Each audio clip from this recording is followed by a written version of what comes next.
दोस्तों ये वीडियो मैं कई दिनों से बनाने की सोच रहा था, लेकिन समय की कमी की वजह से अब तक मैंने इस मामले पर वीडियो नहीं बनाया।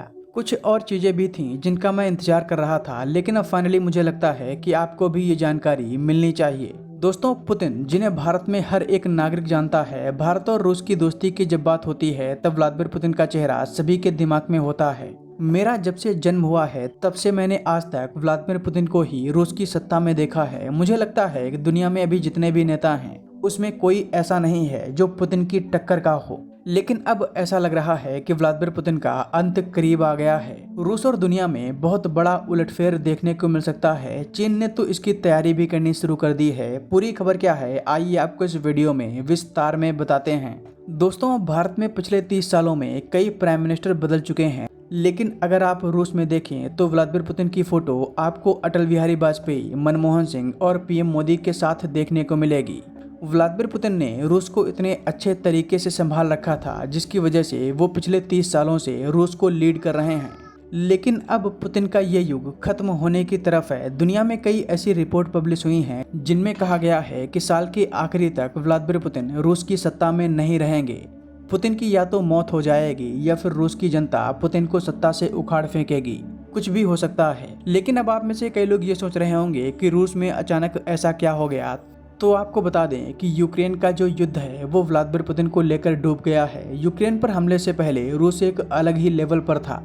चीन पर रूस की इतनी डिपेंडेंसी नहीं थी। रूस एक ऐसा देश था जहां हमला करना तो दूर रहा, कोई भी देश आंख उठाकर भी नहीं देख सकता था। लेकिन आज यूक्रेन रूस की राजधानी मॉस्को पर भीषण हमले कर रहा है।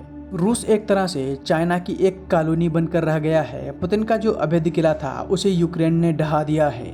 रूस पर इतने ज्यादा प्रतिबंध लगे हैं जिसकी वजह से इनकी इकोनॉमी कोलैप्स कर गई है। अभी जो रूस दुनिया को पेट्रोल और डीजल बेच रहा है उसको निशाना बनाने के लिए यूक्रेन रूस की तेल रिफाइनरी पर लगातार हमले कर रहा है।